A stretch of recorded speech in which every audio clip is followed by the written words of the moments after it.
Hey guys, welcome back. I picked this up the other day at a garage sale. It's the pedestrian crossing buttons that we have here in Australia. It's known as a PB5, and these were designed in Sydney back in the 80s. We've got them, well, as far as I know, we've got them right across the country in all states and territories, and I think we've also sold these to quite a few cities around the world as well. So do let me know in the comments if you have these particular buttons in your neck of the woods. I guess it's one of those things that you really kind of take for granted, but there's really great design in here. In fact, even though they came out decades ago, they still function and look great. So they've never really needed to change the design. It's kind of like the Fender Strat of pedestrian buttons, I guess. For years I've thought, well, if I can get my hands on one, it would make a really fun, well, kind of silly, but fun pedal build. So in this video, that's exactly what I'm going to do. It's going to be a big pedal.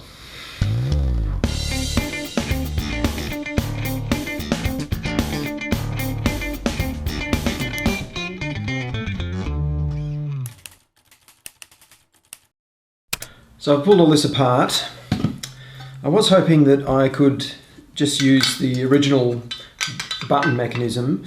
It actually operates this little micro switch, and use that wired up a bit like a Boss pedal with FET bypass, or wire it to a latching relay or something like that if I want a true bypass. The trouble with that is that I want to cut back this rear housing probably to about 1/3 of its height, and then just put a flat back on it. I've got some scrap aluminium there, and if I do that, then this original mechanism, once I've built it all up again, it's going to be way too tall. This button, by the way, is incredibly complex. It's got these plastic bushing things. It's got 3 little washers, brackets. It's actually got 3 springs in it. So yeah, it's a very complex mechanism actually. I was thinking I could somehow incorporate a regular stomp switch instead, like mount it off to the side, or even just like cut this off and glue it to the top of a regular stomp switch, but that'd be a bit of a hack job, to be honest. And I actually think, after spending a bit of time staring at it, I think I've actually got a plan.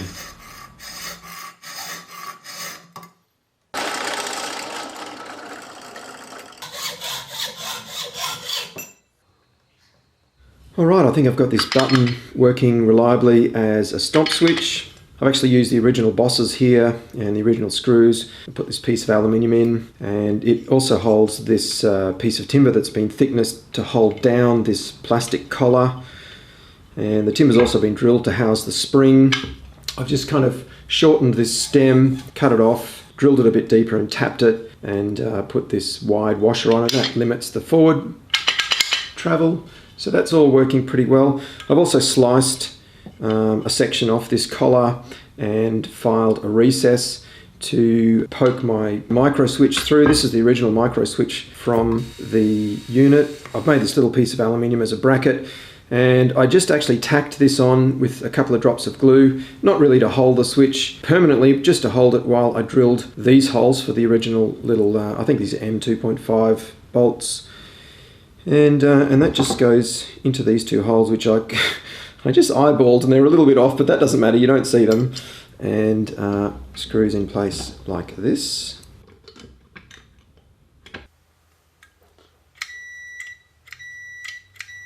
So with the button in, I need about 21 millimeters of clearance. And I'm going to have to cut this by hand because I really have no other tools to do it.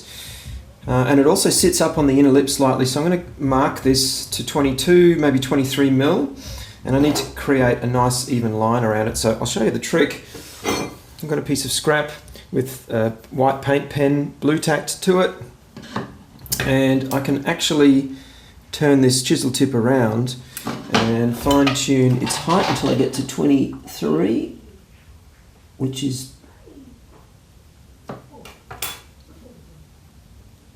about there, and then it's just a matter of running it around the edge.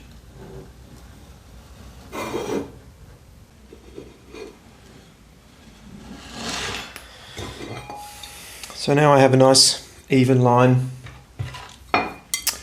just on 22 mil.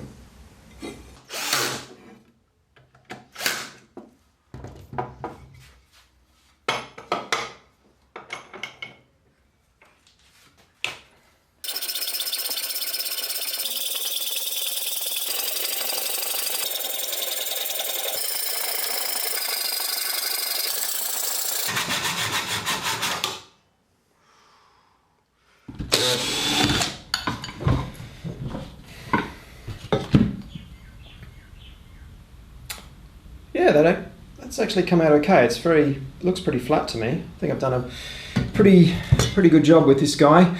It's hard work though. It's very hot and humid here today. I don't think I've had cramps in my hand like that since I was a teenager. Learning bass, a teenager learning bass with cramps in my hand.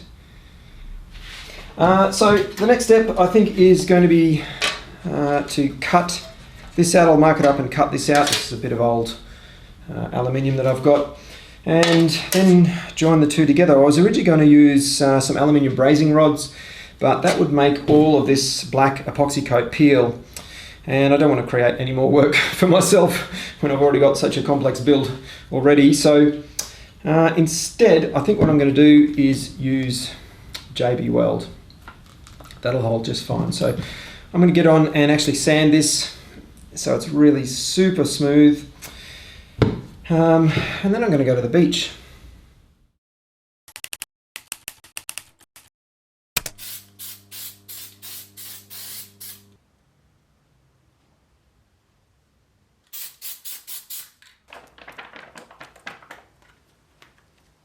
All right, I've done some stuff. I've glued the bottom. The trick to truing that cut surface is to glue some sandpaper to something nice and flat. I've got an old piece of slate tile that I found in a skip, and I just use Windex. It has a sanding lube, works pretty well. I also sanded off the anodizing around the edge of this piece of scrap aluminium I used. Plus I got a little blade and kind of cross-hatched the inner edge of the PB5 enclosure. These scratches make the epoxy bond that much more strongly. I used masking tape to hold it all together, and then I just clamped it until the JB Weld had set up. There should be good metal-to-metal contact in the joint, so I shouldn't have to bother about running an earth wire or copper tape or anything for shielding with this new bottom layer. After that, I used files and sandpaper just to blend the joint in, and followed it by a couple of coats of satin black. As for the top, well, I was a bit torn, to be honest. With a repurposed item like this, I think it's nice if it kind of retains part of its past story to a certain extent, and I think if it just had a cool vintage vibe, I probably would have left it, but it was really dinged up, and the scratches and marks looked, well, they kind of looked more like abuse than patina. So I did give it a sand and another couple of coats of my rattle can. I haven't overdone it though. You can still see the marks and stuff, so I'm happy with it. And it may well get a couple of coats of clear satin after I work out what to do about labeling the controls and stuff. This thing originally had like an O-ring kind of gasket around it. Those birds are really loud. It had a gasket around it, and it was held in place with kind of clips. But I'm actually going to glue it in place with JB Weld. There's really no reason to have it removable anymore. It's got masking tape on it because I've marked it up with the holes, and I'm going to drill it in just a sec. Now, I spent a bit of time thinking about what effect to put in this crazy build, and I just kept coming back to the classic big muff circuit. I just think it sort of suits this outlandish enclosure, well, in my mind at least. So I put together a stripboard layout. This is one of mine from a while ago, but there's loads of stripboard layouts for the big muff kicking around online, and I'm pretty sure there'd be people selling or sharing PCB layouts. It's probably the most popular DIY pedal build going around. For this though, I've actually tweaked my layout to include a few mods. I've got some germanium diodes in there in one of the clipping stages, but the main mod is this three-way switch, and this will control a mid voicing of the pedal. The standard big muff tone filter actually has an inherent mid cut. It's probably why us bass players love the circuit so much. But you can switch the caps around and it'll shift the roll-off points of the tone control, and it actually changes the voicings of the mids. This switch will have basically a cut, a flat, and a slight mid boost in its three positions. Let me know in the comments if you want to hear a little more about that mod, and I'll put a PDF up on my website about it, or maybe even make another little quick tech video. The layout itself, I've actually drawn a marker around it. It's only about 2 inches square, a little bit less actually, but I've, as you can see, made it on a bigger piece of strip board, and I've actually just cut all the strips down in one row, and that's so I can mount my pots onto one side of it. I've put some lengths of hookup wire on all the lugs, and those will actually hold the circuit in place. This is my buffered bypass board. It's a layout I designed years ago and then for whatever reason I never used. It's not a great layout, it's quite fiddly to build, but for this project it's ideal. I'm not really short on space, and with strip board I can kind of tailor both boards to work together. For example, there's no real reason to have polarity protection and power supply components on both boards, so I've just kept all that to this guy. The circuit itself is adapted from the Dod pedals of the 80s and 90s. They use this 4007 CMOS chip, and that controls a couple of FETs which work in tandem. It also, of course, operates the bypass LED, and for that I've just adapted the original light from the PB5. It's got these 4 surface mount LEDs on it. It had a bridge rectifier on it, so I assume it works from maybe 12 volts AC, something like that. So I ripped that off, and I've actually bypassed this little surface mount 2K2 resistor, and I've actually put in another resistor on the cathode side of the LEDs. I think it's only 1K, so that'll work really well. And it just bolts in behind. I've still got the original screws for it, and there's this little white lens here which the LEDs just shine through, so it'll kind of look original, which is pretty cool. As for the jacks, well, the sides of this are really quite angled, so I might have to get in there with a Dremel or something just to get them to sit right. Regular cage type jacks just aren't really going to work because of the way the box is joined in the middle. They're too sort of big to fit in there, and I don't really have any low profile plastic jacks that I think will work very well. So instead I'm going to use these things, barrel jacks. To be honest, I'm not a huge fan of barrel jacks in guitars. As a tech, you replace them all the time because the plug sort of sticks out the side and gets knocked about and wears out the contacts inside the socket. But in this application, I think they'll be fine. Plus, I'm using these genuine Switchcraft barrel jacks, which in my experience are by far the best of their type.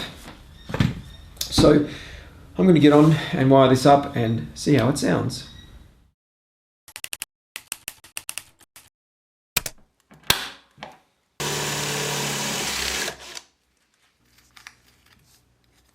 Well, things got a little bit busy there for a while, and I unfortunately had to put this funky project aside for a week or two, but I found some time on the weekend and managed to get it all buttoned up. First thing I had to do was to wire up the 2 circuit boards. It's really one of those jobs where I just have to turn off the radio. I can't listen to podcasts or anything like that, and just try and get into that really quiet zone of concentration. Just, work through all the wires methodically and carefully, take note of all the different colors. But it pays off because when I did finally plug this in, it worked just fine straight up. Next, I had to think about labeling the controls. I was going to maybe do some kind of fancy design and then use a water transfer decal like I have in other projects. But really, I think the enclosure speaks for itself. So I just kept it simple and used dry press lettering. This stuff's great for prototypes and one-offs and stuff, especially when you want them to kind of look neat and kind of pro. The only thing I would say is that you really just want to lightly dust on your first couple of clear coats. If you hit it straight up with a typical wet pass of your rattle can, it can wrinkle or peel, and the lacquer can also kind of pool around each letter, which looks a bit average, to be honest. So then I had to glue the blue disc in place. It was a really loose fit because there was no O-ring, and because the recess in the housing is just a casting, it's not actually a machined surface. I was initially trying to think of some way to clamp it in place, but I ended up just locating it with a series of tacks with little blobs of super glue. I used Loctite 480 because that's the thickest I have, but you can get viscous CA from StewMac, Zip, Super T, and a couple of others. I just had to press down the rim in every spot until the catalyst had set up each little blob. It was a bit tedious because I needed a tack probably every inch or so, but when that was done, I could just go over it with a good bead of JB Weld. I also spent a minute or two just with some cotton buds neatening up the glue job. I know it's out of sight, but I think it's nice to do a neat job of those sort of things. So while the epoxy was setting up, I turned my attention to the lower housing. I ended up filing some grooves for the jacks. That's partly to straighten up the angle a bit, but it was also to narrow the sides. The top of the casting here is almost 8mm thick. I thought it would look a bit naff, but I did as neat a job as I could with the hand tools, and once I touched it up with a bit of black paint, I think it looks okay. The final step with the enclosure was to give it a couple of coats of semi-gloss clear. The Rust-Oleum Satin Black would have been just fine on its own, but it just didn't quite have the right look. These crossing buttons are out in the sun all day, and the original epoxy coat kind of dulls and sort of greys off slightly. So the Duramax has given me the look I was after. Plus, it is pretty durable. For a hardware store rattle can, it's about the best around, I reckon. And the semi-gloss clear, it flows out really, really well straight out of the can. For the final assembly, I had to feed all the pot wires into the board. That was a bit tricky.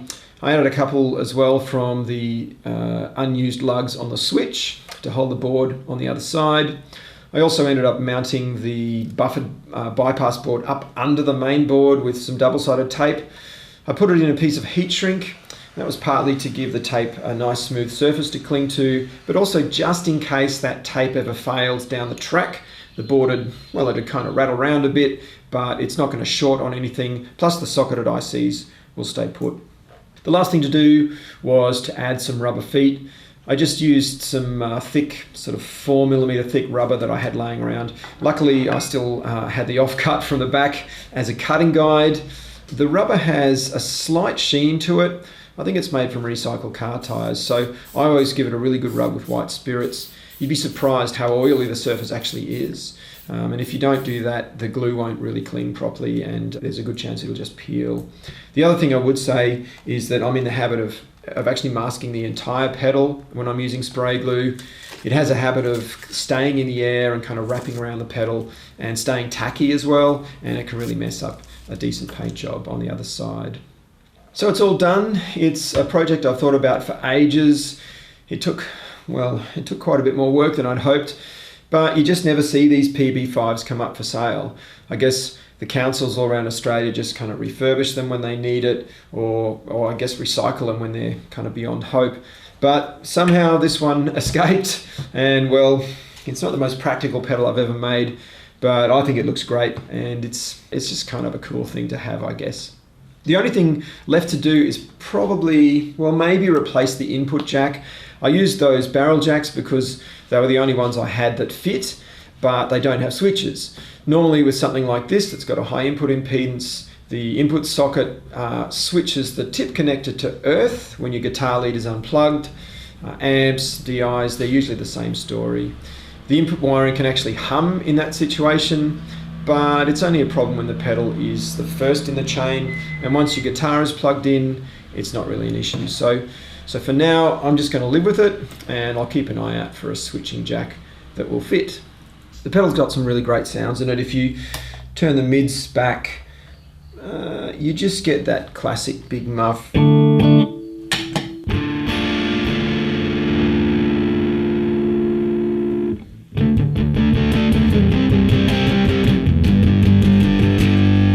Classic big muff, real warm, fuzzy sound. It's really great for bass, that as well, with the tone turned down.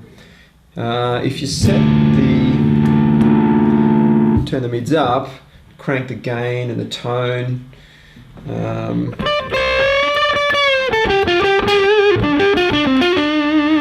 You get some pretty cool lead sounds as well.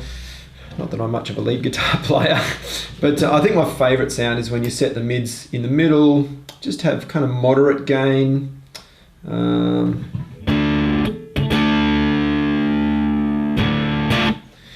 You just get that really nice kind of meaty rhythm guitar sound. That's my favourite sound in the pedal so far. Anyway, I hope you enjoyed the video. Please like and subscribe and share my stuff as well. It's a really great help for little channels like mine. So thanks for watching,